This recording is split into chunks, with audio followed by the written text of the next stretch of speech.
Pak langkah tegas dari pemerintah yang diperlukan ya untuk bisa melindungi industri baja lokal sebagai mother of industry? Ya, pertanyaan yang bagus ya. Kalau buat saya daripada defensif mendingan ofensif. Maksudnya itu begini, pemerintah itu harus mendukung pengusaha-pengusaha Indonesia ini supaya bisa bersaing di kancah internasional. Kenapa misalnya produk baja Indonesia kurang bersaing di ASEAN, bahkan di ASEAN? Kenapa produk baja Indonesia kurang bersaing bahkan di Australia? Australia itu jauh dari mana-mana loh. Harusnya kita itu lebih lebih kompetitif daripada mereka. Ya, kenapa produk baja Indonesia tidak bisa menguasai pasar Eropa? Kenapa produk baja Indonesia tidak bisa masuk juga ke Amerika? Padahal kita sudah diberikan berbagai relaksasi lah dibandingkan dengan pemerintah Amerika terhadap pemerintah Cina. Itu yang lebih penting. Bagaimana membuat produk baja Indonesia menjadi kompetitif di luar negeri. Ya. Kalau memang kita sudah kompetitif, saya kira industrinya sendiri akan bertumbuh. Jadi kita memang nggak akan pusing lagi dengan masalah impor seperti itu sih. Oke, baik Pak Johannes. Beberapa waktu lalu Kemenperin mengatakan kalau misalkan Indonesia butuh 15 pabrik blast furnace nih untuk menekan angka impor. Nah, kalau tanggapan Spindo sendiri seperti apa dan seperti apa Spindo juga melihat gimana sih supaya Indonesia ini bisa menggenjot investasi untuk pabrik-pabrik blast furnace yang nilai investasinya tidak sedikit gitu Pak Johannes? Begini, sebetulnya yang pertama ya kita harus lihat dulu kita itu punya nggak bahan baku untuk ngasih makan si blast furnace itu.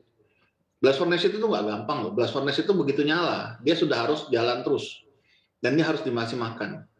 Ya.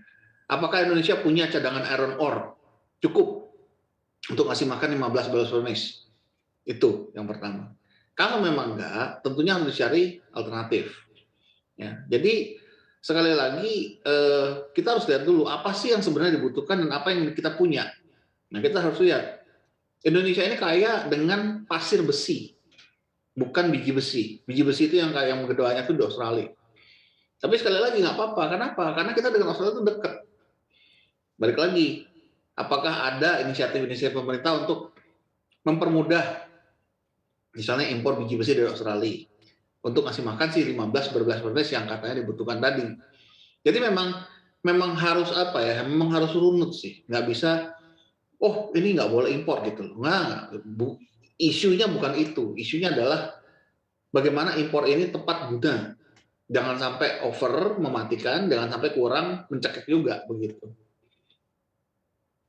Oke, saya akan minta tanggapan ke Mas Argun terkait blast furnace ini juga sempat ramai beberapa waktu lalu. Mas Argun, sebetulnya kalau kita lihat seberapa besar sih urgensi dari pembangunan pabrik blast furnace ini, dan kalau misalkan kita lihat beberapa waktu lalu yang sempat menjadi polemik adalah pabrik blast furnace ini mangkrak nih, padahal nilai investasinya kan tidak sedikit dan proyek yang dibangun ini kan tidak dibangun dalam waktu yang sebentar. Iya, yang ramai itu memang yang mangkrak itu. Kenapa bisa mangkrak? Berarti kan ada visibility study yang tidak tepat di sana.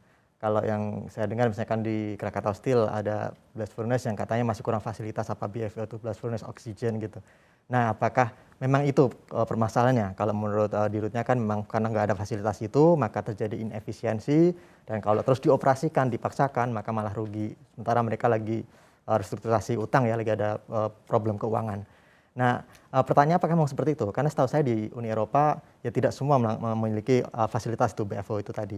Hanya sekitar 60% yang memilikinya. Jadi apakah 40% berarti rugi? Enggak juga gitu. Kemudian di sisi lain kalau bicara efisiensi, salah satu yang meranti itu kan juga katanya jaraknya terlalu jauh dari pelabuhan, 20-an kilometer gitu. Maka kita yang jadi pertanyaan publik adalah memang pada saat visibility study itu tidak diperhitungkan. Bagaimana perhitungannya? Kenapa kalau sekarang baru muncul persoalan ini? Karena kalau kita bikin proyek besar terutama ya, itu semestinya sudah diperhitungkan dari sisi pasokan bahan baku seperti tadi disebutkan Pak Johannes, ada enggak, kemudian dari sisi teknologi yang mau dipakai apakah obsolete atau sudah sesuai dengan perkembangan zaman, karena kalau obsolete ya jadi inefisien lagi gitu ya, kalah bersaing juga pada akhirnya produknya. Kemudian juga tadi distribusi, kalau ternyata jarak pabriknya atau blast furnace-nya jauh dari pelabuhan ya buat apa, karena cost-nya jadi mahal. Jadi hal ini yang menjadi pertanyaan kita, jangan sampai investasi itu yang dijalankan asal jalan gitu. kebutuhan 15 blast furnace misalnya, ya memang kalau ada bagus. Artinya nanti otomatis kita harus menciptakan supply chain, dan kalau misalnya ada investor global yang masuk untuk membangun fasilitas tersebut, otomatis dia akan membuka jalan sendiri. Asalkan dikasih regulasi tidak melarang, ya mereka bisa mencari jalan sendiri. Misalnya mencari pasokan biji besi misalnya dari Australia, atau mencari batu bara kokas. Nah sayangnya di Indonesia ini kan mayoritas produksi batu baranya itu bukan batu bara kokas, batu baranya thermal. Kalau thermal itu kadarnya rendah, makanya dia juga dipakai buat bakar aja untuk memutar turbin menghasilkan listrik. Tapi kalau kokas tuh kadarnya tinggi kalorinya. Nah kalau tinggi itu bisa bagus untuk dipakai di industri metalurgi. Nah salah satunya ya di baja ini. Batu bara kokas ini Australia rajanya salah satunya, dan Indonesia nggak banyak gitu. Nah ini juga problem kalau kita mau menggarap industri baja. Bahan baku kita tidak semuanya ada. Tapi ya itu tadi, selama kita supply chain-nya bisa diciptakan, bisa impor nggak masalah kayak gitu. Gitu. Yang penting efisiensi terjaga, dan ya tadi jangan sampai kemudian proyek dibangun pada akhirnya tiba-tiba katanya nggak efisien kayak gitu.